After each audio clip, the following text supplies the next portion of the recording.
Welcome to my channel. I hope you find pleasure in this tale. Let us start. The clock on my dashboard showed 2:17 p.m.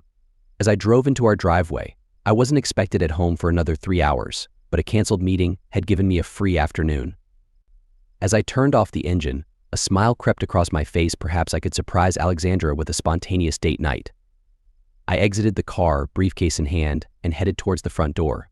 The moment I turned my key in the lock, I heard rapid footsteps from inside. Before I could open the door fully, it swung open, and my 7-year-old daughter, Angelina, rushed into me, tears rolling down her cheeks. "Daddy," she sobbed, clinging to my legs. "Someone's in Mama's room." I stood frozen, my hand still on the doorknob. "What do you mean, sweetheart?" Angelina sobbed harder, burying her face in my suit trousers. "I heard noises, and Mama told me to go play outside, but I was scared." My jaw tightened as I heard more footsteps approaching. Alexandra appeared in the hallway, her hair unkempt and her cheeks red. Her eyes widened when she saw me. "Brian, you're home early," she exclaimed, her voice a pitch too high. She looked down at Angelina, her expression turning stern. "Why did you lie to Papa?" I gently loosened Angelina's arms from my legs and crouched to her level. "Angel, go to your room for a bit, okay? Daddy needs to speak with Mama." Angelina nodded, her lower lip quivering as she scampered away. I stood and faced Alexandra. "What's happening?" Alexandra's laugh was hollow. "Nothing. Angelina just has a vivid imagination. You know how children are." I walked past her, heading for our bedroom. Alexandra grabbed my arm, her nails digging into my flesh. "Brian, wait." I shrugged her off and flung open the bedroom door. The scene that met me chilled my blood. "We'll cruise." Alexandra's boss stood by our bed, hastily trying to fasten his shirt. His belt was tossed aside, and his hair was tousled. For a moment, no one moved. Then Will cleared his throat. "Brian, this isn't what it seems," he stammered. I scoffed harshly. "Really? Because it appears you're betraying me with my wife in my own bedroom." Will raised his hands as if to pacify a beast. "Look, we can settle this. How about $5,000 to forget this ever happened?" The fury that had been brewing inside me erupted. In 2 swift steps, I closed the distance and pinned Will against the wall. "You think you can buy your way out, Brian? Stop!" Alexandra screamed from behind me. I ignored her, my gaze fixed on Will's frightened eyes. "You invade my home, betray me with my wife, and then attempt to pay me off like I'm worthless." Will's Adam's apple bobbed as he gulped. "I'm sorry, man. It was a mistake. It won't happen again." I let him go and stepped back. "You're correct, it won't." Turning, I pulled my phone from my pocket and began recording. Will's eyes widened. "What are you doing ensuring everyone knows exactly who will cruise?" As I declared, my tone icy. "Now, why don't you confess to the camera exactly what you've done?" Will's eyes flickered between me and Alexandra, who stood frozen in the doorway. "Brian, come on. Let's discuss this like adults." I unbuckled my belt and pulled it free with a sharp tug. They both flinched. We're way past talking. What followed was a blur of motion and noise, the snap of leather against skin. Will's pleas for mercy, Alexandra's cries for me to cease. But I didn't stop until Will was a weeping wreck on the floor, his back marked with angry welts. I ended the recording and pocketed my phone. "Leave," I murmured, my voice barely audible. Will scrambled to his feet, grabbing his shoes and belt. He cast one last frightened glance at me before bolting from the room. I turned to Alexandra, who had turned pale. "Brian," she began. I raised a hand, silencing her. "Save it. Pack your belongings and leave. You have 10 minutes." Alexandra's eyes brimmed with tears. "Please, Brian, understand. I love you." I laughed, the sound hollow and bitter. "Love? You don't even comprehend the word." I motioned towards the door. 9 minutes as Alexandra hurried to collect her things, I walked to Angelina's room. My daughter sat on her bed, embracing her favorite stuffed toy. Seeing me, her lower lip began to tremble again. I sat down next to her, pulling her into a hug. "It's okay, Angel. Everything's going to be okay." "Where's Mama going?" Angelina asked, her voice muffled against my chest. I stroked her hair, my heart breaking for her. "Mama has to leave for a while, but I'm here, and I'm not going anywhere." We sat like that until I heard the front door slam. I pulled back, wiping away Angelina's tears with my thumb. "How about we order some pizza for dinner? Your choice of toppings." Angelina nodded, a small smile forming on her face as she listed her favorite pizza toppings. I felt a resolve take hold of me. Alexandra and Will thought they could tear apart my family and escape unscathed. They were about to find out how mistaken they were. Later that night, after Angelina had gone to bed, I sat at my computer, the video of Will's confession replaying on loop. With a few clicks, I shared it on every social media platform I knew, tagging both Will and Alexandra. Then I leaned back in my chair, a smile on my face as I watched the view count begin to rise. By morning, the video had gone viral. My phone was inundated with notifications, messages of support intermingled with shocked comments from mutual friends. I disregarded them all, focusing instead on preparing Angelina's favorite breakfast chocolate chip pancakes. As we sat at the kitchen table, Angelina picking at her food, I received a call from Will and Alexandra's company. The HR representative on the line sounded perturbed. "Mr. Norton, we've seen the video," she said. "I want to assure you that we take these matters very seriously. Mr. Cruz has been suspended pending an investigation, and we would like to schedule a meeting with you to discuss the situation further." I agreed to the meeting, hanging up just as Angelina asked, "Daddy, when is Mama coming home?" The question felt like a punch to the stomach. I reached across the table, taking her small hand in mine. "Angel, remember I said Mama had to leave for a bit? Well, it might be for a long time, but I promise you, I'm not going anywhere." Angelina's lower lip quivered, but she nodded bravely as I helped her get ready for school. I made a silent vow. Alexandra and Will had made their choices. Now they would face the repercussions. A week passed in a whirl of lawyers, meetings, quiet phone calls, and trying to keep some normalcy for Angelina. The video had done its job, tarnishing not only Alexandra and Will's reputations, but also sending shockwaves through their company. I'd learned from the grapevine that several other employees had come forward with similar allegations against Will. I was in the kitchen, half-heartedly trying to make spaghetti for dinner when the doorbell rang. Wiping my hands on a dish towel, I went to the front door. Opening it, I found myself face to face with a woman I'd never seen before, accompanied by 2 police officers. The woman's lips were pressed into a thin line, her eyes cold as she scrutinized me. "Brian Norton," I confirmed, my guard up immediately. "That's me." "And you are Alyssa Salazar," she stated, her tone laden with contempt. "Will Cruz's wife and the owner of the company you've so thoroughly smeared." I raised an eyebrow. "Funny, I thought it was your husband who did the smearing through my bedroom." To be exact, Alyssa's eyes narrowed. "Listen. Here, you pitiful excuse for a man. My husband has wealth, so he can do whatever he desires. You, on the other hand, are just a speck of dust beneath our shoes." I leaned against the door frame, crossing my arms. "Is there a reason for this visit, Mrs. Salazar? Or did you just come to flaunt your delightful demeanor?" One of the police officers cleared his throat. "Mr. Norton, we're here about the video you posted online. Mrs. Salazar has filed a complaint alleging defamation and invasion of privacy." I chuckled, the sound hollow and bitter. "Invasion of privacy?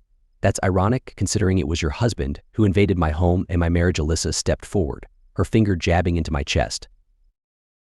"I want that video removed immediately, or I'll ensure you regret the day you were born." I grasped her wrist, moving her hand away from my space. "I'd be cautious with threats if I were you, Mrs. Salazar. They often backfire." Another police officer stepped forward. "Sir, we need you to come to the station to answer some questions." I shook my head. "Not without my lawyer present. If you'll excuse me, I have a phone call to make." Closing the door in their faces, I quickly dialed Harold Blake, my longtime friend and lawyer. Harold answered on the second ring.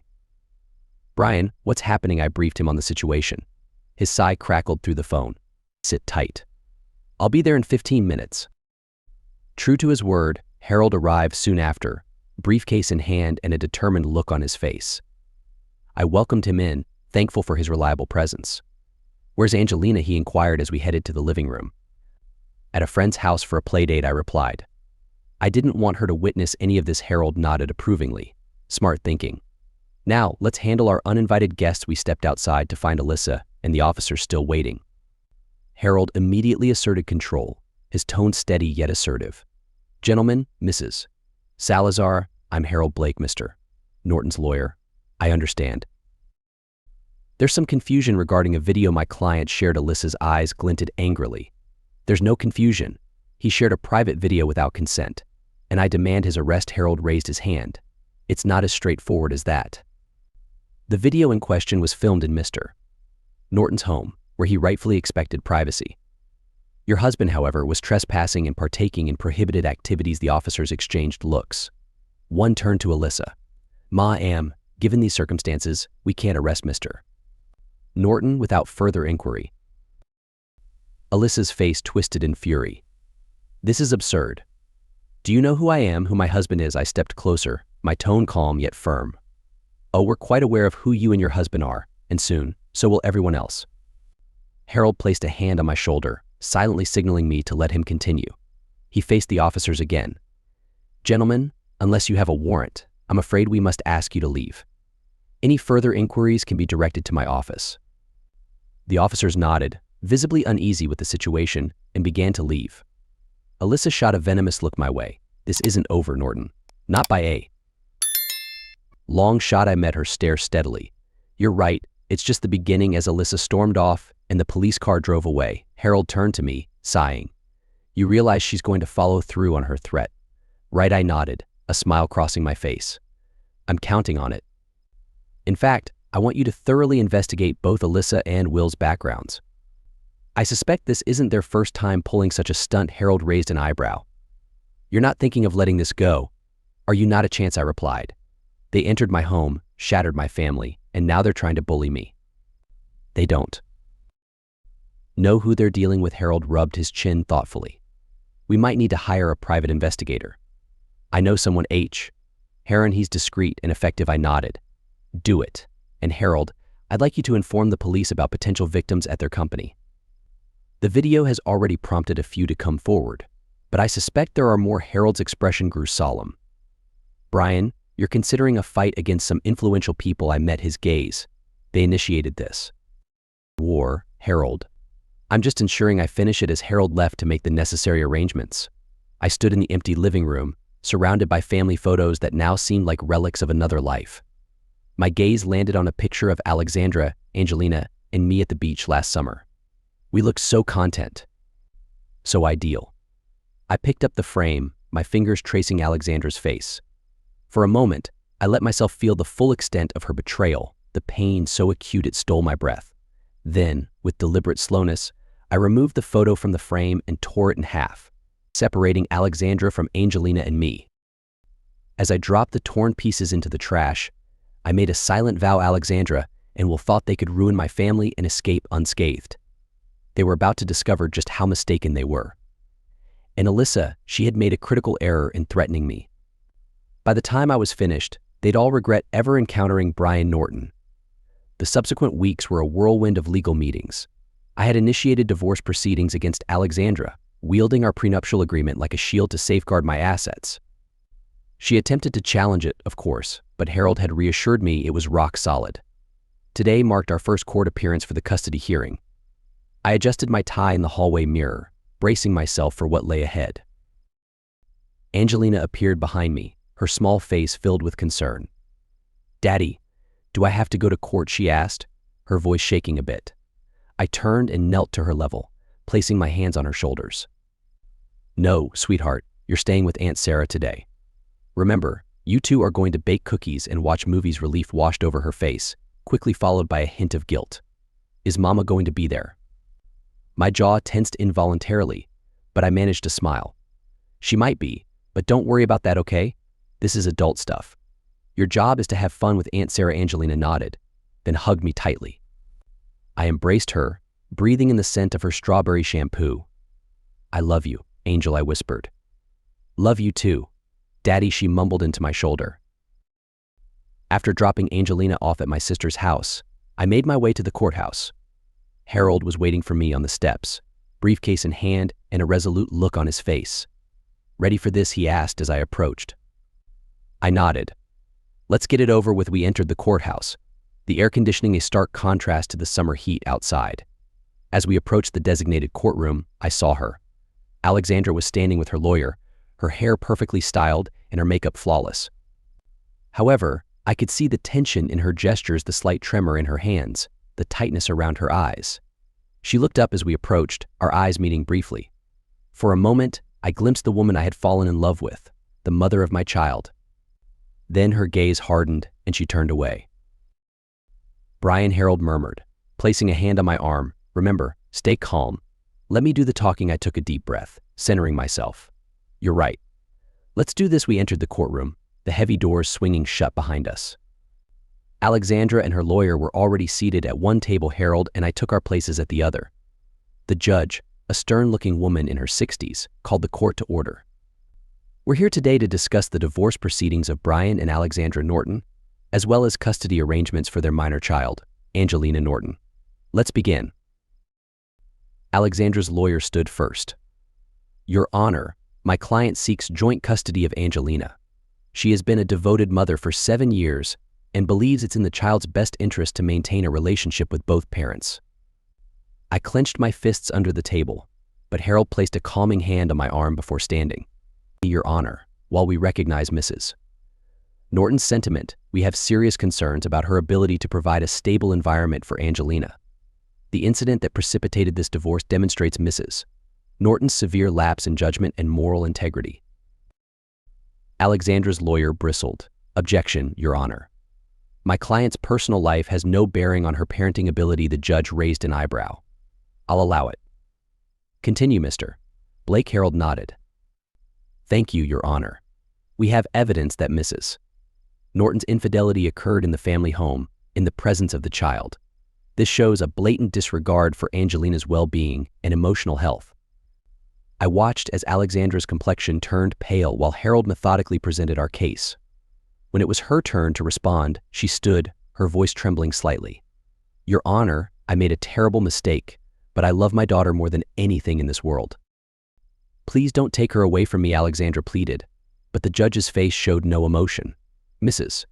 Norton, love alone is not sufficient to guarantee a child's well-being. Mr. Norton, would you like to add anything? I stood, my voice firm. Yes, Your Honor. Since this incident, I have been Angelina's main caregiver. I've kept her routine consistent, ensured she stayed in school, and provided a stable home. I am requesting full custody to maintain this stability. The judge nodded, then addressed Alexandra. Mrs. Norton, are you currently employed? Alexandra shifted uneasily. No, Your Honor. I lost my job because of the circumstances surrounding my divorce. And where are you living currently? With my sister? Temporarily, Alexandra admitted. The judge made a note, then announced her decision. Based on the evidence and the current situation, I am granting temporary full custody to Mr. Norton, with supervised visitation for Mrs. Norton. We will reassess in 6 months. Court adjourned. The sound of the gavel echoed through the courtroom. I exhaled a breath I hadn't realized I'd been holding. Harold patted my shoulder. We did it. Brian, as we collected our belongings, I caught Alexandra's gaze. She looked shell-shocked, her makeup smeared by silent tears. For a moment, I felt a twinge of something, not quite regret, but a hollow ache for what had been lost. Then I remembered Angelina's tears, the betrayal, the lies. Let's go, Harold. I need to pick up my daughter. As we left the courthouse, I noticed Will waiting by a car. He started toward Alexandra but stopped when he saw me. I gave him a cold stare until he turned away, his shoulders slumped. Harold observed the interaction with interest. You know, Brian, there's still the matter of your business. RPI has some concerning reports about attempts at sabotage. Then let's meet with Hal. This isn't over yet, I replied. As we walked to our cars, I felt a burden lift from my shoulders. The custody battle was won, but the war was far from over. Alexandra, Will, and Alyssa had no idea what was coming for them, and I was just getting started. The ceiling fan in Hal Harmon's office spun lazily, doing little to alleviate the summer heat. I loosened my tie, leaning forward in the worn leather chair as Hal spread a collection of files across his cluttered desk. So, what have you got for me? I asked, eager to hear the results of his investigation. Hal, a grizzled ex-cop with a perpetual 5 o'clock shadow, took a long sip of his coffee before responding. Well, Brian, it's not pretty. Your suspicions were correct. Someone's been targeting your business. Hal nodded, pushing a file toward me. Looks that way. We've traced several anonymous tips to regulatory agencies back to IP addresses linked to their company. They've been trying to instigate audits, inspections, you name it. I flipped through the file, my anger rising with each page. Bastards. They're not satisfied with ruining my personal life. They want to destroy everything I've built. That's not all, Hal continued. I've been investigating Will's history at the company. Turns out your ex-wife wasn't his first indiscretion. My head snapped up. What do you mean Hal slid another file across the desk? I've compiled a list of potential victims, at least 5 women over the past 3 years. All former employees who left under mysterious circumstances. I flipped through the pages, my disgust growing with each name and photo. Have you contacted any of them? Hal shook his head. Not yet. Wanted to run it by you first. Some of these women signed NDAs. When they left, they might be hesitant to talk. I leaned back, my mind racing. We need to approach them carefully. If we can get them to come forward, it could blow this whole thing wide open, Hal concluded, nodding. But there's more, Brian, and this is big. He pushed a final file towards me. His expression somber. I opened it, examining the contents. My eyes widened as I realized what I was viewing. Is this genuine? I asked, my voice barely audible. Hal nodded gravely, 100% confirmed. Their new product line. He continued, it harbors significant health and safety concerns. They are aware, yet they are advancing regardless. I rose, pacing the compact office. This is massive, Hal. We could topple the entire firm with this information. It's a precarious situation, Hal cautioned. Leverage this data, and you're marking yourself as a target.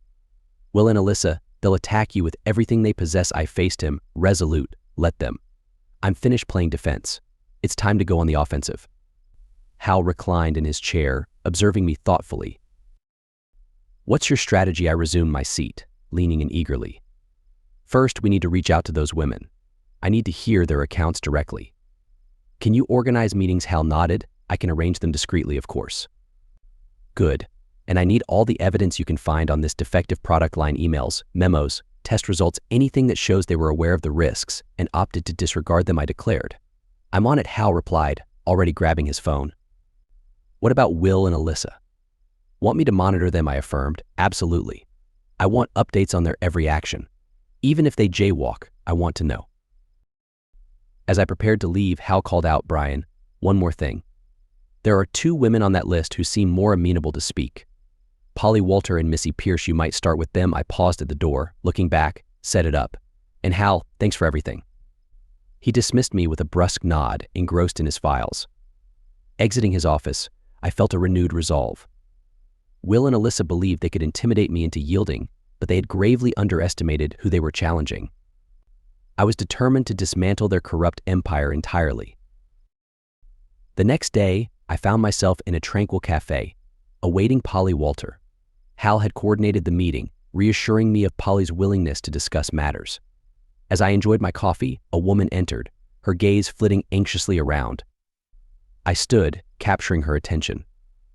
Polly, I'm Brian Norton. She approached warily, settling across from me. Mr. Norton, I was uncertain about coming, but your investigator convinced me, she admitted. I understand, I replied, keeping my tone low and soothing. Polly, I appreciate your bravery in meeting with me. Can you share what transpired between you and Will? Polly's hands trembled as she clasped them on the table. It began subtly compliments, prolonged stares.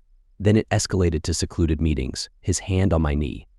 When I rebuffed his advances, he threatened my career, vowing to ensure I'd never work in this industry again, she explained, her voice quivering.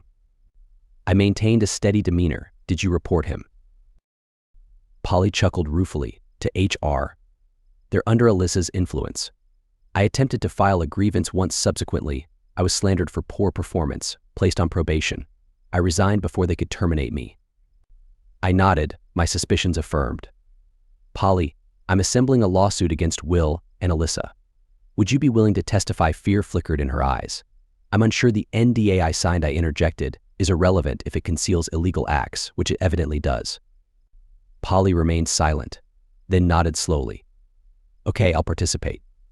What do you need from me? We spent the subsequent hour meticulously reviewing her account. As Polly departed, both relieved and apprehensive, I felt a blend of rage and resolve. Will Cruz was going to face consequences for each life he had damaged. The meeting with Missy Pierce the following day proved equally distressing. Her tale was more severe. Will had assaulted her at a corporate retreat. She had been too frightened to press charges, instead accepting a significant severance in exchange for her silence. I've borne this burden for years, Missy said, dabbing at her tears, aware that he was likely continuing his actions with other women. When your investigator reached out, I knew it was time to speak up. I reached across the table, squeezing her hand reassuringly. "You're extraordinarily courageous, Missy. Will you assist us in taking him down?" Missy sat up, a determined look in her eyes. "Just tell me what I need to do." As I departed from the meeting with Missy, my phone buzzed. It was a message from Hal. "Got something crucial. Meet me as soon as you can." I hurried to Hal's office, finding him bent over his computer, a victorious expression on his face. "Brian, you won't believe this. I managed to infiltrate Will's email." "Look at this." He swiveled the screen toward me. I leaned in, reading the email dialogue between Will and a product safety engineer. My eyes widened as I realized the implications. "They were aware," I whispered.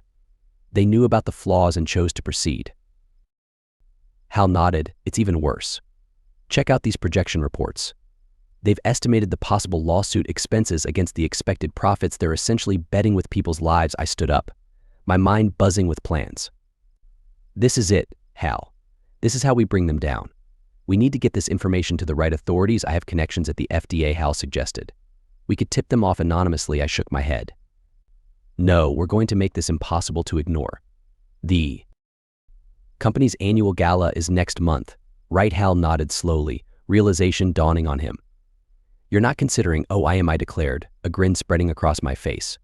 "We're going to reveal everything: Will's misconduct, the product defects, all of it in front of their investors, the press, everyone." Hal let out a low whistle. "That's a tremendous risk, Brian. Are you certain about this?" I met his gaze firmly. "They attacked my family, my business, my life. It's time to retaliate. Call Polly and Missy. We've got a lot of planning to do." As I left Hal's office, my phone buzzed again. It was a message from Alexandra. "Can we talk, please?" I stared at the screen for a long moment before typing a single word reply: "No." Will and Alyssa were oblivious to the storm heading their way. And Alexandra, she had made her decision. Now she'd have to endure the fallout. The night of the gala arrived, crisp and clear. I adjusted my bow tie in the rearview mirror of my car, parked a block away from the resplendent hotel hosting the event. Polly and Missy were seated in the back, both appearing nervous but resolute. "Do you both remember the plan?" I asked, turning to face them. Polly nodded, her hands clasped tightly in her lap. "We wait for your signal, then proceed to the stage to share our stories," Missy added, her voice firm despite the tremor in her hands. No matter what, I gave them both an encouraging smile. "You're doing the right thing." "Ready?" They nodded in unison. We exited the car and walked towards the hotel, the sounds of music and laughter growing louder as we approached. At the entrance, a security guard checked our names against the guest list. "Mr. Norton," he said, surprised. "I wasn't aware you were attending tonight." I offered him a charming smile. "Last-minute decision. I hope that's not an issue." The guard hesitated for a moment, then nodded. "No, sir. Enjoy your evening." As we entered the ballroom, I couldn't help but feel a sense of satisfaction. They thought they had pushed me out of their world, but here I was, walking right back in. The room was a sea of designer gowns and tuxedos, champagne flutes clinking as the city's elite mingled. I quickly scanned the crowd, soon spotting Will and Alyssa near the stage. They were deeply engaged in conversation with a group of investors, all smiles and charm. "There they are," I whispered to Polly and Missy. "Remember, act natural. We don't want to tip them off." We dispersed, each of us weaving through the crowd. I approached the bar, ordering a scotch that I had no intention of drinking. From my vantage point, I watched as Will made his way to the stage. It was almost time. Will tapped the microphone, his voice resonating throughout the room. "Good evening, everyone. On behalf of Alyssa and myself, I want to thank you all for coming tonight." As he prattled on about the company's successes and future plans, I stealthily moved away from the bar. With everyone's attention fixated on the stage, I easily navigated to the AV booth at the back of the room. The technician looked up in surprise as I entered. "Sir, you can't be here," he protested. I interrupted him, flashing a bundle of cash. "I need 5 minutes with the equipment. Walk away, and this is yours." His eyes widened at the offer, and he quickly exited the booth. I got to work immediately, connecting the flash drive Hal had prepared. As Will's voice continued to promote new product lines, I couldn't suppress a smile. He was oblivious to what was about to unfold. Once everything was set, I rejoined the crowd, catching Polly and Missy's eyes. They both gave me subtle nods. It was time. As Will wrapped up his speech to polite applause, I strode purposefully towards the stage. Alyssa, standing off to the side, noticed me approaching. Her eyes widened in alarm. Security, she hissed, but it was too late. I leapt onto the stage, snatching the microphone from a stunned Will. Ladies and gentlemen, I apologize for the interruption, but there's something you all need to see. With a click of the remote in my pocket, the large screen behind the stage flickered to life. The room fell silent as Will's emails filled the screen, detailing the product defects and the cold calculations of profits versus potential lawsuits. The room erupted into chaos as the implications of the emails sank in. Investors gasped, reporters scrambled for their phones, and Will's face lost all color. I raised my voice over the growing din. Ladies and gentlemen, what you're seeing is evidence of willful negligence and fraud. Will Cruz and Alyssa Salazar knew about potentially life-threatening defects in their products, yet chose to proceed for the sake of profit. Will lunged for the microphone, but I kept it out of his reach. "Brian, you have no right," he protested. "I have every right," I retorted. "Just like your employees had the right to a safe work environment, free from sexual harassment and abuse." Alyssa stormed onto the stage, her face twisted in fury. "Security, remove this man immediately," but the security guards hesitated, their eyes fixed on the damning evidence still scrolling across the screen. I turned to face the crowd again. This company's corruption goes beyond faulty products. Will Cruz has a history of sexual harassment and abuse, which Alyssa Sal has actively helped cover up on cue. Polly and Missy approached the stage. Will's eyes widened in recognition and fear. "These brave women are just two of Will's victims," I continued. Polly stepped forward, her voice shaky but gaining strength as she spoke. "Will Cruz sexually harassed me for months. When I refused his advances, he threatened my job and my career. I was forced to quit to escape his abuse." The crowd murmured in shock and disgust. Missy then took the microphone, her eyes blazing with long-suppressed anger. "Will Cruz assaulted me at a company retreat," she declared. "When I tried to report it, Alyssa Salazar personally intervened. They bought my silence with a severance package and threats." By now, several investors were hurrying for the exits while reporters were feverishly taking notes and making calls. Will finally managed to snatch the microphone from me. "This is all lies and defamation. We'll sue you for every penny you have, Norton." I chuckled, the sound resonating in the suddenly silent room. "Go ahead, Will. Discovery will be intriguing, I'm sure. The authorities will likely find it very interesting as well." As if on cue, the ballroom doors swung open and a team of FBI agents strode in, led by a stern-faced woman in a suit. "Will Cruz, Alyssa Salazar," she announced, displaying her badge. "I'm Agent Reeves with the FBI. We have several questions for you concerning allegations of fraud, sexual harassment, and endangering public safety." The look of utter panic on Will and Alyssa's faces was nearly humorous as the agents advanced toward the stage. Will turned to me, his voice low and desperate. "Brian, please, we can negotiate something. Name your price." I leaned in close, my voice barely a whisper. "My price? You've already paid it with my marriage, my family, my trust. And now I'm collecting the interest." As the FBI led Will and Alyssa away in handcuffs, I turned back to the astonished crowd. "Ladies and gentlemen, I apologize for disrupting your evening, but the truth needed to be exposed with that." I exited the stage, navigating through the murmuring crowd. Reporters thronged around me, firing questions, but I moved past them.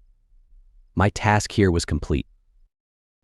Outside the hotel, I found Polly and Missy waiting by my car, their expressions a mixture of relief and anxiety.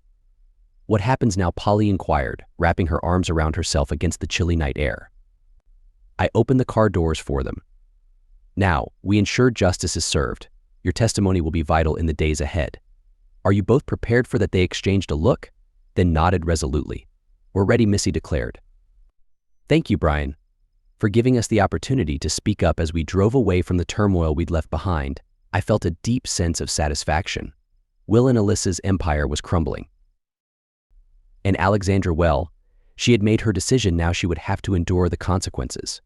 For the first time in months, I felt like I could truly breathe again. The morning after the gala, I awoke to my phone buzzing incessantly, dozens of missed calls, hundreds of notifications. The story had erupted, dominating every news channel and social media platform. I made my way downstairs, finding Angelina already up and watching TV, her eyes wide as she followed the breaking news coverage. "Daddy," she said, her voice small, Why is everyone talking about you and Mama's work? I sat down next to her, pulling her close. Remember how I told you sometimes adults do bad things? Well, some people at Mama's work did some very bad things, and I helped ensure they couldn't hurt anyone else. Angelina nodded slowly. Is that why Mama doesn't live with us anymore? My heart tightened, but I maintained a steady tone. Part of it, yes, but don't worry about that now, okay? How about some breakfast? As I was preparing pancakes, my phone rang. It was Harold. Brian, he said, his voice brimming with excitement.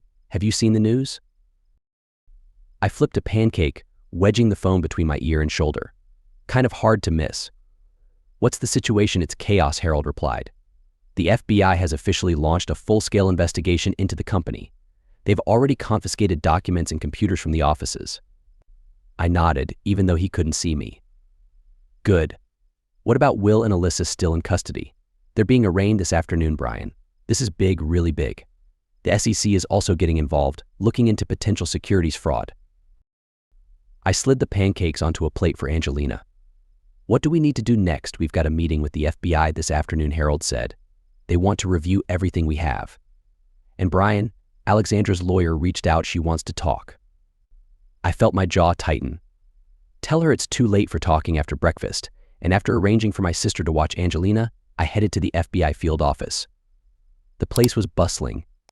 Agents moving swiftly with boxes of documents and hard drives. Agent Reeves greeted me in the lobby. Her face stern but resolute. MS. Norton greeted me. Thank you for coming in.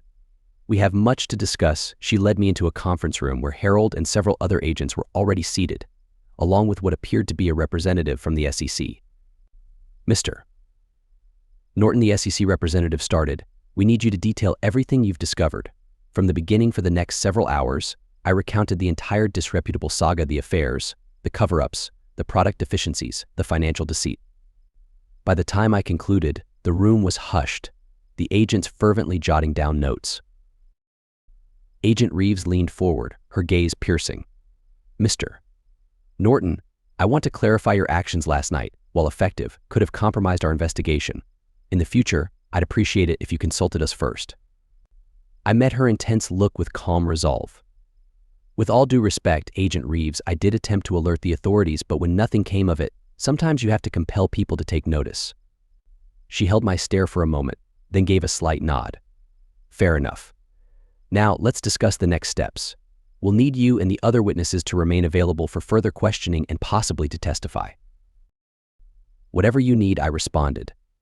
I'm committed to seeing justice done. As the meeting concluded, Harold pulled me aside. Brian, there's something else you should know. Alexandra is cooperating with the investigation. She's offering to testify against Will. A mix of emotions stirred within me, none I could easily identify. Too little, too late, I murmured. Harold nodded understandingly. I know, but it could aid the case. And Brian, she's requesting to see Angelina. I shook my head decisively. Not yet, maybe never.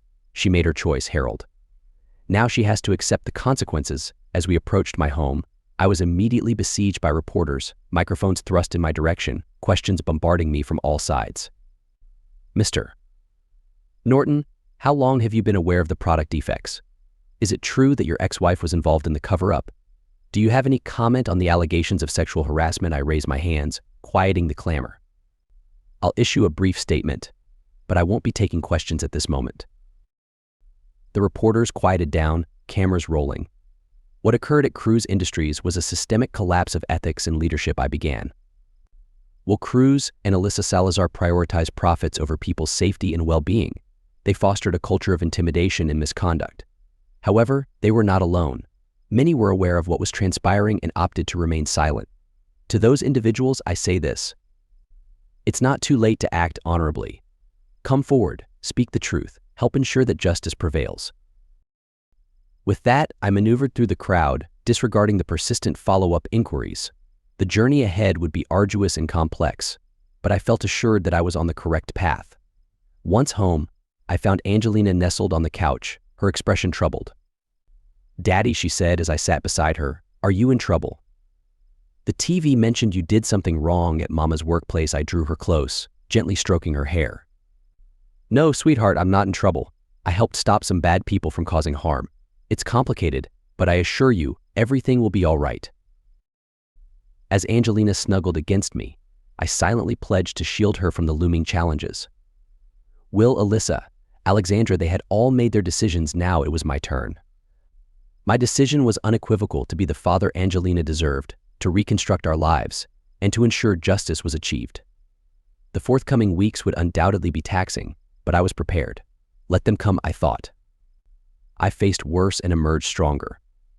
This time will be no different. 3 months after the gala that shook the business world, I found myself seated in a bustling cafe, a stack of documents before me, marking the beginning of a new chapter. Mr. Norton, a voice called out. I looked up to see a young woman approaching, her hand extended. I'm Jennifer Shao from the Small Business Association. We spoke on the phone. I stood, shaking her hand. Please call me Brian. Thanks for meeting me.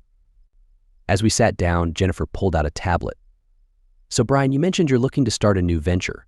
Something about ethical business practices consulting. I nodded, sliding a business plan across the table. That's right. After everything that happened with Cruise Industries, I realized there's a genuine need for this type of service. Companies need guidance in establishing ethical practices from the ground up. Jennifer skimmed through the document, her eyebrows arching. This is incredibly detailed. You've really thought this through. I've had some time on my hands, I said with a wry smile. Between the ongoing investigations and the custody arrangements, I needed something positive to focus on. We spent the next hour discussing the details of my proposal. As Jennifer packed up her belongings, she gave me an approving nod. I've got to say, Brian, I'm impressed. You've taken a terrible situation and transformed it into an opportunity to effect real change. I'll submit my recommendation for the loan approval today. As she left, I felt a weight lift from my shoulders. It wasn't just about starting a new business. It was about creating something constructive out of all the pain and betrayal. My phone buzzed. It was a text from Polly. Just finished another FBI interview. How are you holding up? I quickly typed back, hanging in there. How about you? Her reply came moments later. Better every day. Thanks to you, Brian. You gave us our voices back, I smiled, feeling a warmth in my chest amidst all the chaos. Knowing that I'd helped Polly, Missy, and the other victims find justice made it all worthwhile. As I left the cafe, my phone rang again. It was Harold. Brian, he said, his voice tense, we've got a situation. Alexandra's lawyer reached out again. She's threatening to go to the press with some story about you if you don't agree to unsupervised visitation with Angelina. I felt a familiar anger rising. She's bluffing, Harold. She's got nothing on me, maybe Harold conceded, but the press is hungry for any angle on this story. Even if it's not true, it could cause problems. I pinched the bridge of my nose, thinking, set up a meeting. It's time I talk to Alexandra face to face. The next day, I found myself sitting across from Alexandra in Harold's office. She looked different, smaller somehow, without her designer clothes and perfectly styled hair. Brian, she began, her voice soft, I know you hate me. I cut her off. I don't hate you, Alexandra. To me, you're just someone I once knew who made some very poor choices. She flinched as if I'd slapped her. I made mistakes, I know that, but Angelina is still my daughter. I have a right to see her. I leaned forward, my voice low and steady. You lost that right when you chose Will over your family, when you brought that man into our home with our daughter there. I never meant for any of this to happen, Alexandra pleaded. I was weak, I was foolish, but I'm trying to make things right. I'm cooperating with the investigation, telling them everything I know about Will and Alyssa. I sat back, studying her. And that's supposed to make everything okay? You think that erases what you did? Alexandra's eyes filled with tears. No, of course not, but it's a start, isn't it? Please, Brian, I just want a chance to be in Angelina's life. I was silent for a long moment, weighing my options. Finally, I spoke. Here's what's going to happen. You're going to continue cooperating with the investigation. You're going to seek counseling to address whatever issues led you to make such disastrous choices. And maybe, if you can prove that you've changed, we can revisit the visitation arrangement in 6 months. Alexandra nodded eagerly. Yes, of course, anything. I stood up, buttoning my jacket. And Alexandra, if you ever try to threaten or manipulate me again, especially when it comes to Angelina, you'll find out just how ruthless I can be. Are we clear? She swallowed hard, nodding. As I left the office, I felt a sense of closure. Alexandra was no longer the woman I had loved, but maybe, just maybe, she could become someone worthy of being in Angelina's life again. Only time would tell. That evening, as Angelina and I sat at the dinner table, she looked up at me with those big, questioning eyes. "Daddy," she said hesitantly, "is Mama ever coming home?" I put down my fork, giving her my full attention. "No, sweetheart, Mama and I aren't going to be together anymore. But that doesn't mean she doesn't love you." Angelina pushed her peas around her plate. "But why didn't you love each other anymore?" I reached across the table, taking her small hand in mine.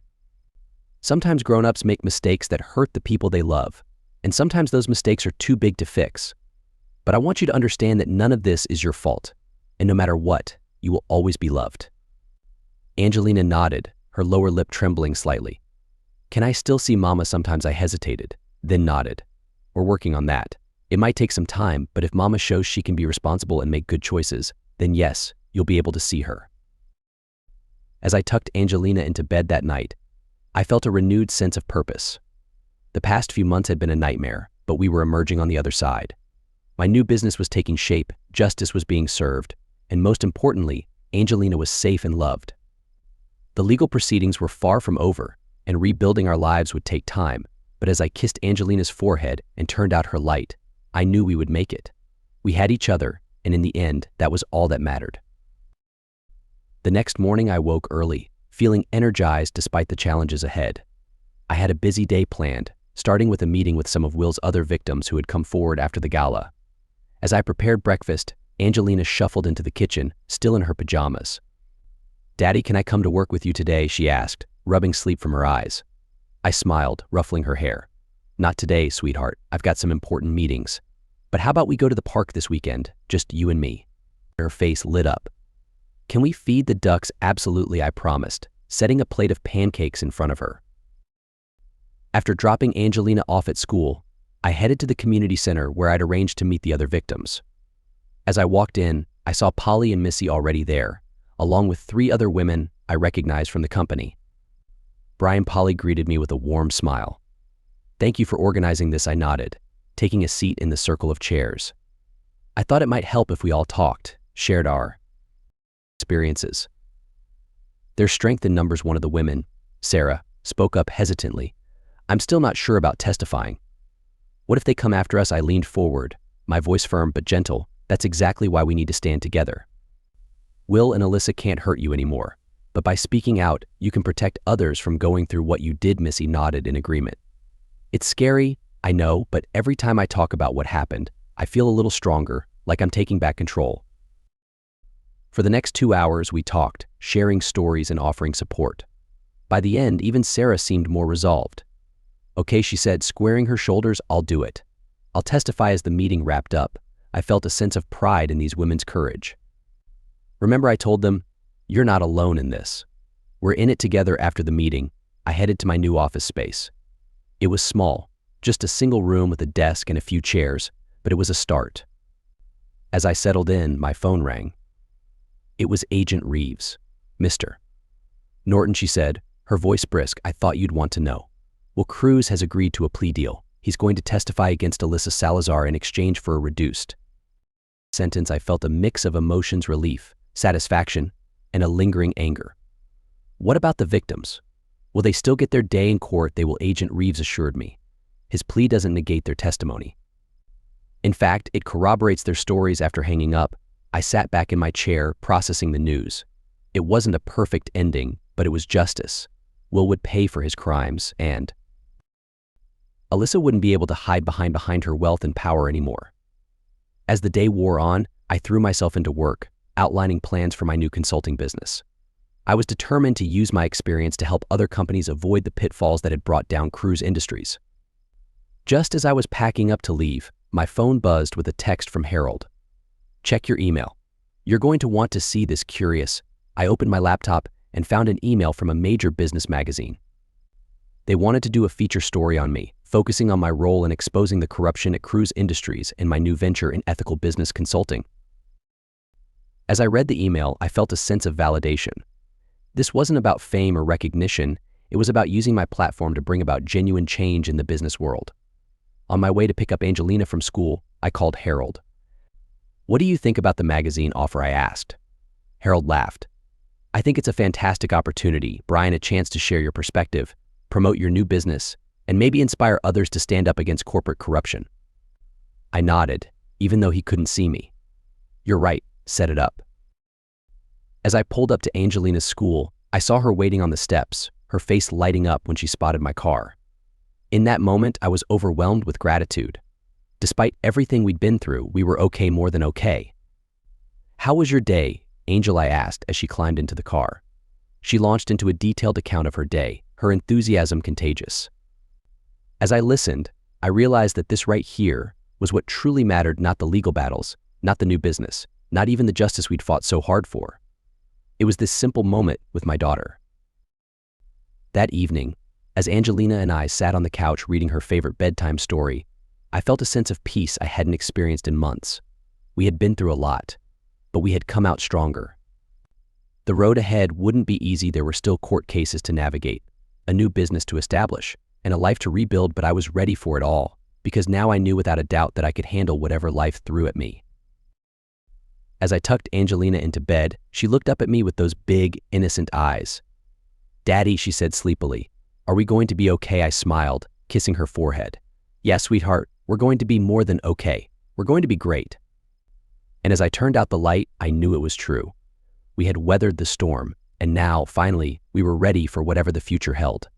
Together, this is where our story comes to an end. Share your thoughts in the comment section. Thanks for your precious time. If you enjoyed this story, then please make sure you subscribe to this channel. That would help me a lot. Click on the video you see on the screen, and I will see you there.